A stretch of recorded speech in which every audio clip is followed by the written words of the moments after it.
Beth is hang gliding in Kill Devil Hills, North Carolina, where the Wright brothers conducted their early gliding experiments that would eventually lead to their first powered flight. But for millions of years before us, birds, insects, and other creatures have been soaring the skies, using flight to find food and evade predators. By researching and observing animals glide and fly, humans have developed their own ability to lift off the ground and hang out in the air.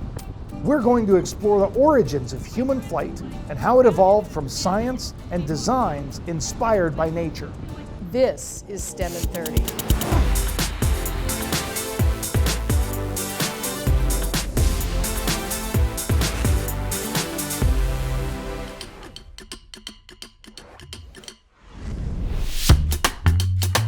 When you traditionally think of animals in flight, you probably first think of birds.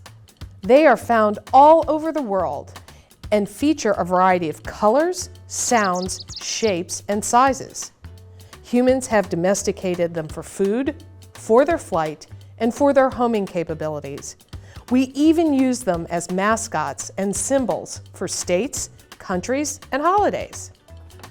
Hi, I'm Beth, and I'm at the Potomac Overlook Regional Park with Matt and Smoke. Today we are going to investigate the evolution of flight, its function in the wild, and its impact on human development. Flight evolved naturally on at least 4 different occasions: insects, bats, birds, and pterosaurs. These groups of flying animals all evolved from different species, adapted the ability to fly independently from each other, and inspired scientists to examine the origins of animal flight in great detail. There are also animals that are capable of flight, just not for extended periods of time. These animals are called gliders and have evolved similarly but separately from creatures suited for sustained flight.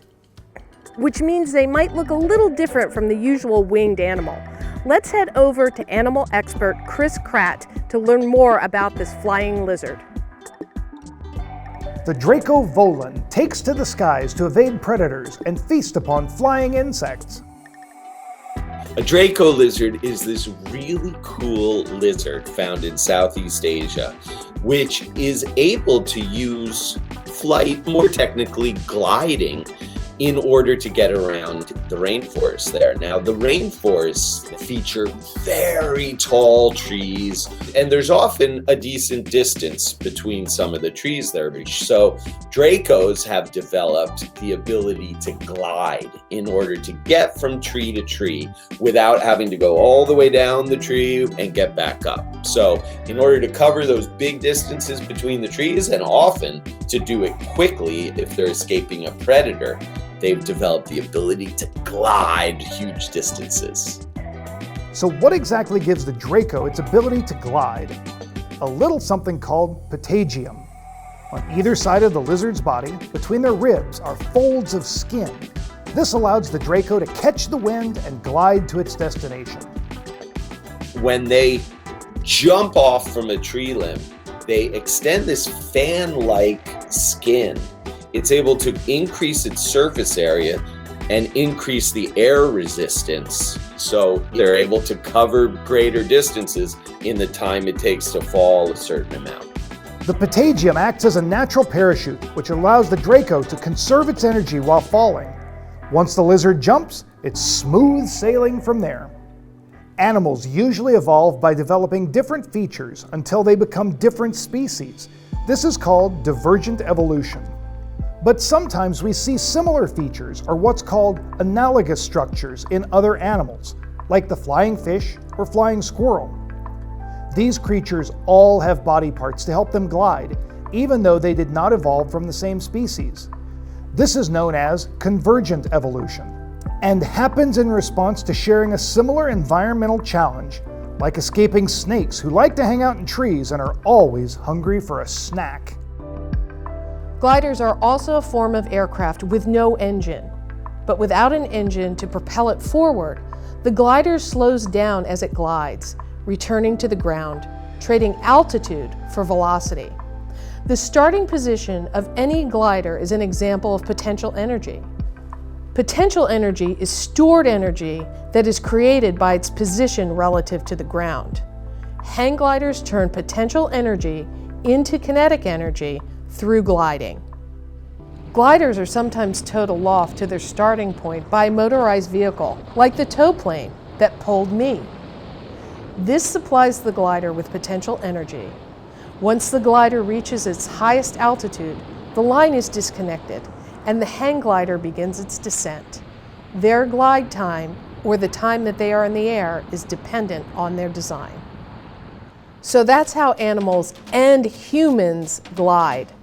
But for anything to achieve sustained flight, they need to account for each of the 4 forces of flight: lift, weight, drag, and thrust.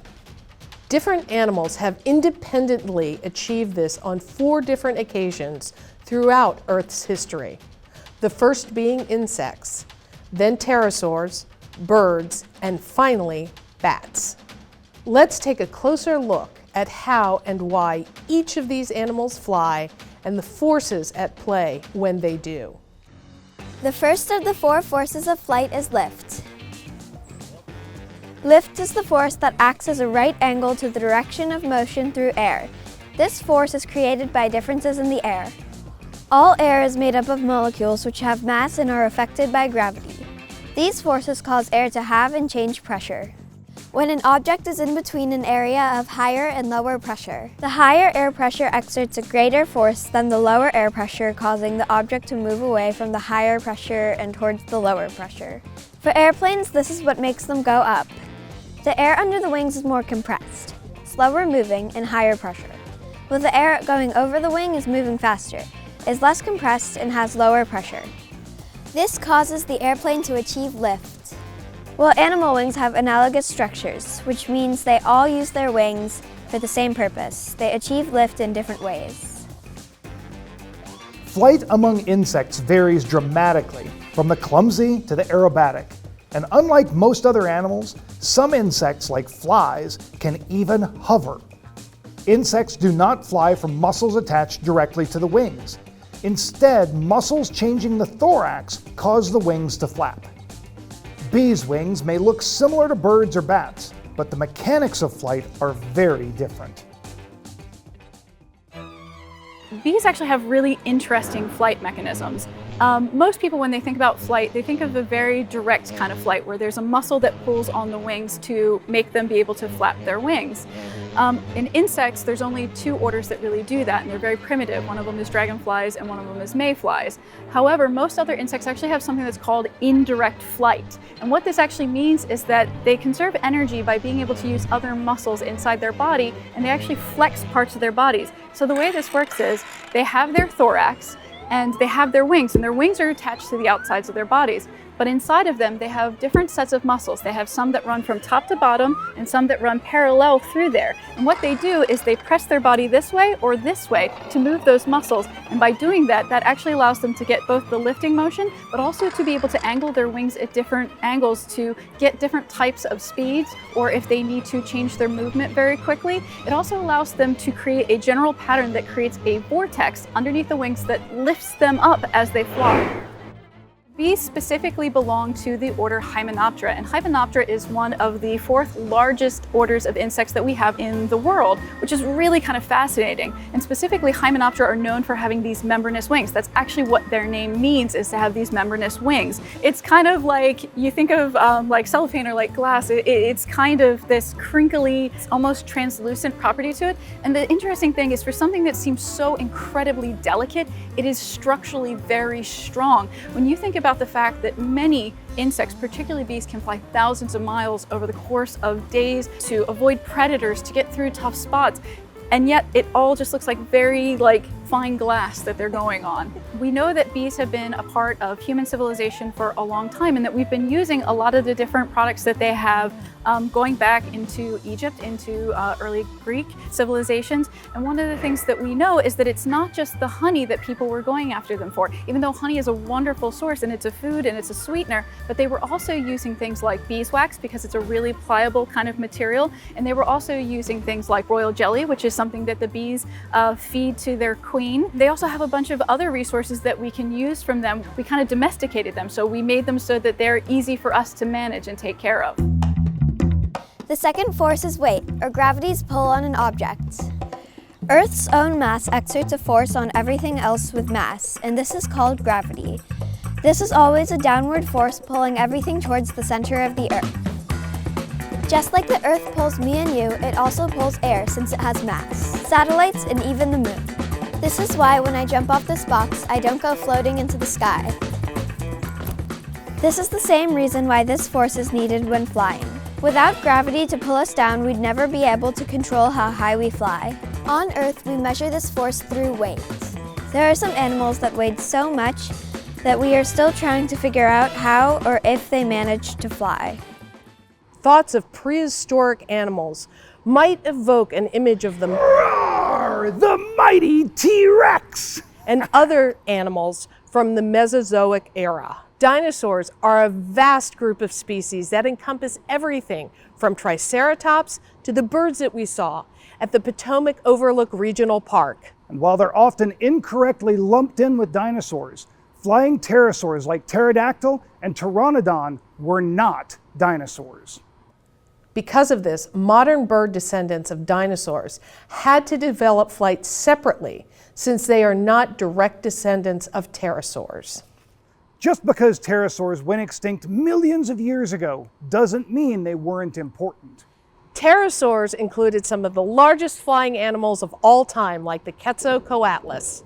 Quetzalcoatlus had a wingspan about as large as the Cessna you see behind us. It was so large and weighed so much that, in fact, scientists have even had difficulty discovering whether it was capable of flying. In the 1980s, the National Air and Space Museum and aeronautical engineer Paul McCready were interested in seeing exactly how something as heavy as a Quetzalcoatlus flew. Sorry, it was fun. QN, the Quetzalcoatlus Northrop was a giant pterosaur that flew over 65 million years ago. For a movie, an IMAX movie that the museum made many, many years ago called On the Wing, the museum had Dr. Paul McCready of AeroEnvironment build a scale replica of what QN supposedly looked like. And they used this flying, sailing, gliding pterosaur in the movie, in the early part of the movie. And it could fly, sort of. It was a robot, and it sort of flapped its wings, but the real animal probably did not flap wings very much, just soared like a large seabird. The purpose of the movie was just to give a history of flight, show very clearly that while humans had been flying in airplanes for a little over 100 years, Mother Nature had figured out flight tens of millions of years ago. McCready's earlier inventions, the gossamer condor and the gossamer albatross, were the first vehicles to sustain flight through only human power, without any help from an engine. Well, Dr. Paul McCready was one of these rare geniuses that just always one step ahead of the crowd. He made many, many pioneering breakthroughs on slow speed control and slow speed aerodynamics. So he was a natural choice to develop the QN. And of course it was quite a challenge, and he was one of these type of engineers that would never turn down a challenge. And he built it and it worked, and it was quite believable when you saw it. Despite Paul McCready bringing a mechanical QN back to life to test its flight capabilities, pterosaurs, along with all dinosaurs, went extinct 65 million years ago. Well, almost all dinosaurs. The third force of flight is drag.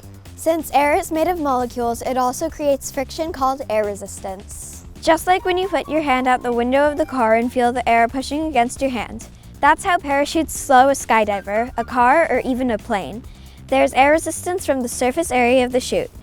With a larger surface area, there's more friction and more force. So when I run, the air resistance on the parachute exerts drag, which pulls against me going forward.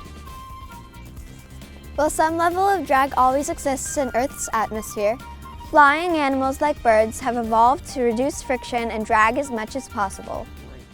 We are joined by Sarah Halliger, who is the curator of birds at the Smithsonian Institution's National Zoo. Thank you so much for being here today. Thank you for having me. I'm going to start with an easy question. Tell me, what makes a bird a bird? So a lot of people think that they lay eggs, but other animals lay eggs, like reptiles. A lot of people think that what makes a bird is that it flies, but bats fly and insects fly. So really the only true thing that makes a bird is feathers. No other animal on this planet has feathers except a bird. Do all birds fly? All birds do not fly. Today, there's about 60 species of birds that don't fly. The most common are the group of birds known as rat-tites, ostrich and emu and rhea, cassowary and kiwi. And there's also some flightless species of ducks and of course penguins.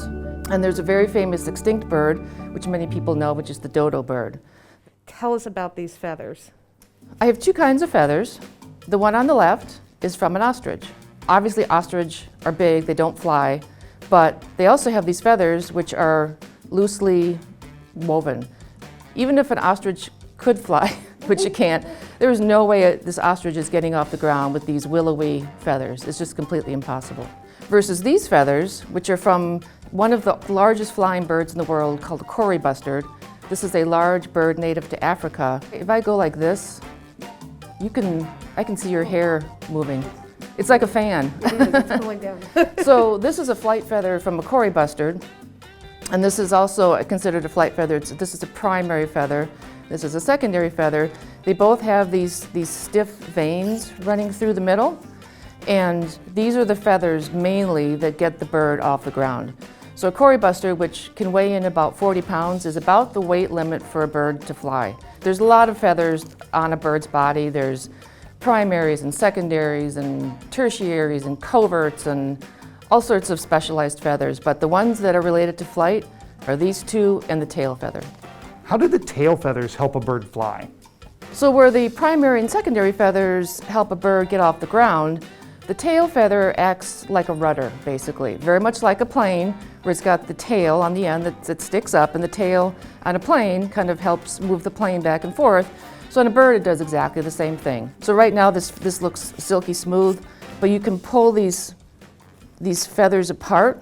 These feathers are individual barbs. If you watch a bird for any length of time, you'll see them preening. Birds spend a lot of time taking care of their feathers. They have to, because if their feathers are in poor condition, it affects their abilities to maintain temperature, and it affects their ability or inability to fly.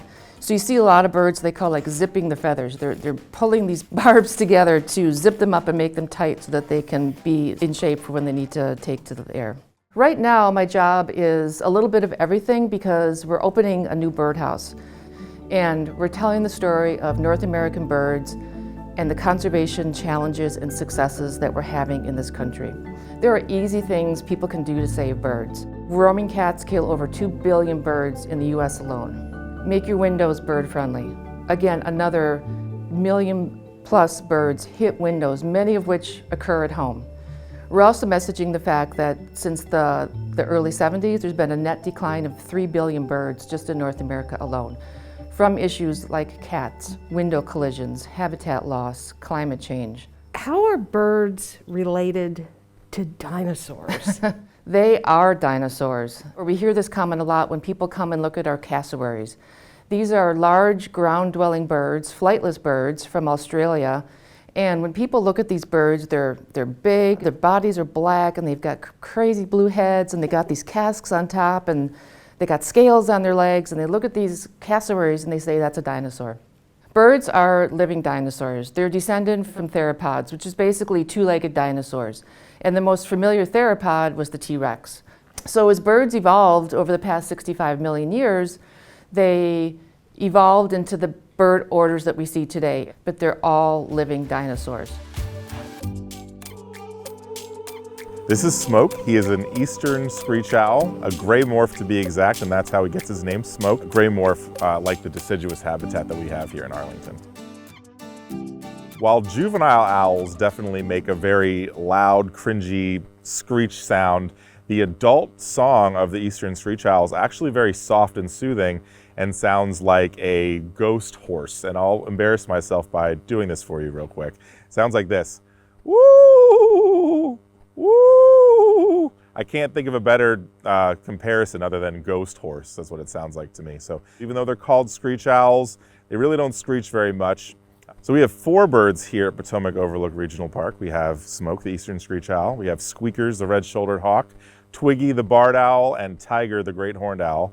Unfortunately, all 4 of our birds were struck by cars. Live prey such as small rodents are attracted to the roadside because people will throw trash, and more importantly, food waste like apple cores and banana peels that they think are okay to throw out because it's not trash, so to speak. However, there's plenty of food left on these food items to attract rodents to the roadside, which are especially attractive to our birds. When these birds are rehabilitated, the main goal is to have them be released back into the wild, but unfortunately that's not always able to happen because of the injuries that they may suffer. Now you may be wondering, what is a bird of prey? What makes a bird of prey, or a term that I prefer is raptor? That's because, you know, the vast majority of birds in the world do prey on other animals at some point. Baby birds require a lot of protein, so most birds are at least eating insects of some sort. So most birds are predators. The real thing that differentiates birds of prey or raptors from all other birds is their use of their feet and their talons. So talons are essentially just claws, but they're used differently than some other birds use their claws. So they're actually attacking their prey with their feet and their talons, whereas other birds are using their feet and then claws mostly for perching. One of the most important things that you can do to help birds is to plant native plants. They provide seeds and fruit for birds, as well as hosting insects that the birds would eat, and in addition to attracting pollinators. Unfortunately, I can't have people pet the owl, but I'm happy to pet him for you. And despite my approach, which he comes off a little standoffish, he actually does really enjoy being pet, so I'll go ahead and show you that now. If you're not close to us, then I'm sure that there's another nature center that's nearby that also has some really cool animals for you to learn about. Thrust is the force that propels an object into motion, and therefore the force acting in the direction of that motion. Thrust works by expelling matter in one direction to accelerate mass in the opposite direction. This is Newton's third law of motion. For every action, there is an equal and opposite reaction. Think of a rocket where the engine's combustion points downward so the rocket can go upward. In airplanes, propellers and engines produce thrust, pushing the plane forward. So when I push off with my foot on the scooter, I'm creating thrust. Thrust is a crucial force in the difference between gliding and sustained flight. For example, the Draco lizard from before. Beyond its initial jump from a tree, the lizard is unable to exert any additional thrust to propel it forward as it glides. Birds are able to flap their wings to create thrust, keeping them in the air. So we know how insects, lizards, and birds have evolved for flight. But what about mammals?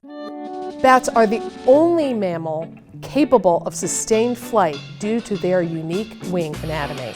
Bats fly in a very different way than birds fly. Birds, of course, have wings and they have feathers that help keep them aloft. Bats, flap their wings too, but their wings are evolutionarily formed in a much different way. Their wings are actually their hands with elongated fingers. They have really long fingers that stretch out in different directions on their wings, and they have skin between each finger and then attaching to the side of their body.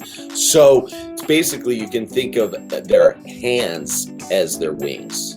Similar to birds, bats use an upstroke and downstroke flying technique to stay up in the air. But bats fold their wings during upstrokes, reducing air resistance and saving them effort.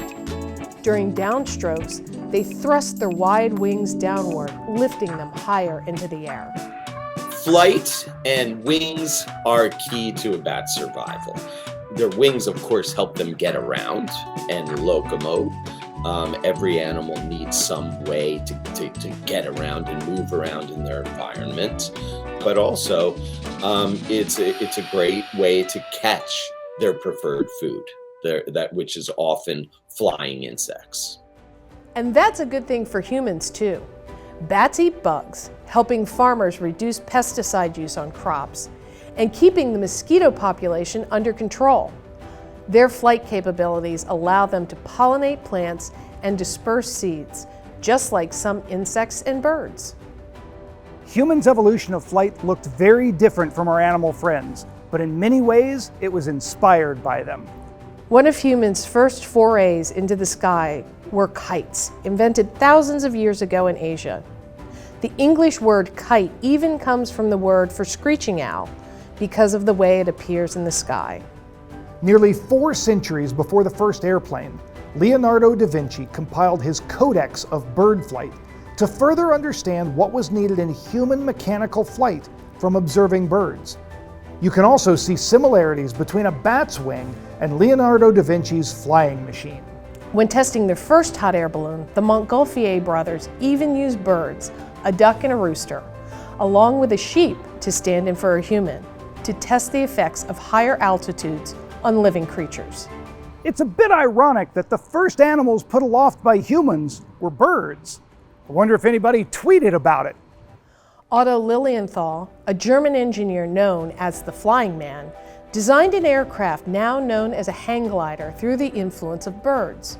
Similarities can be seen in the structure's monoplane design, curved wing section, and tail for stabilization. Lilienthal published a decade's worth of research in his book, Bird Flight as the Basis of Aviation, and made 16 different designs based on his aerodynamic research, like this original glider in the museum's collection, built in 1894. Lilienthal's research and experiments, among others, directly inspired 2 brothers from Ohio on their journey towards discovering flight. While gliders and hang gliders use 3 of the 4 forces to fly, lift, drag, and weight, airplanes like bugs and bats and birds need all 4 forces to fly. With gravity as a constant force, the Wright brothers used Lilienthal's table of how different shaped wings or airfoils affected lift and drag. The Wright brothers built 3 full-size gliders to test their design ideas.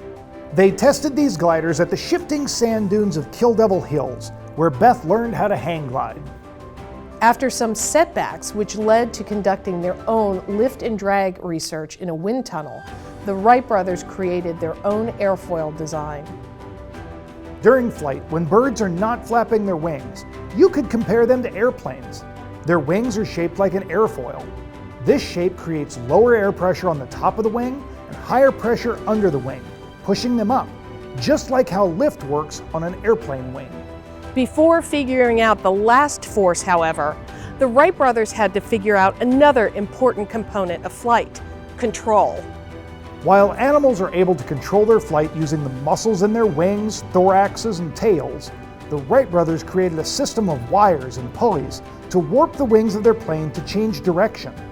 They also developed a movable rudder, like a tail, to help with control. With 3 of the 4 forces of flight taken care of, and the ability to control the aircraft while flying, this left the Wright brothers to add power for thrust. On December 17, 1903, Orville and Wilbur Wright were the first humans to achieve sustained and controlled flight. Since the over 120 years after humans first flew, we've done some amazing things with the help of airplanes. And while animals developed flight for survival, humans have used our developed ability to fly for travel, warfare, entertainment, research, and exploration. We've even taken flight beyond the confines of our own planet. Flying really affords humans with a bird's eye view of the world. Thanks to the Wright brothers' contributions to flight, we have learned more about the oceans and our planet, how to predict weather, and now have the ability to travel further, faster, connecting the world in ways that would not have been possible without flight. What ways will you experience flight? How will you fly? If you like this video, be sure to follow STEM in 30 on Facebook and Twitter, and subscribe to the National Air and Space Museum's YouTube channel. Thanks for watching.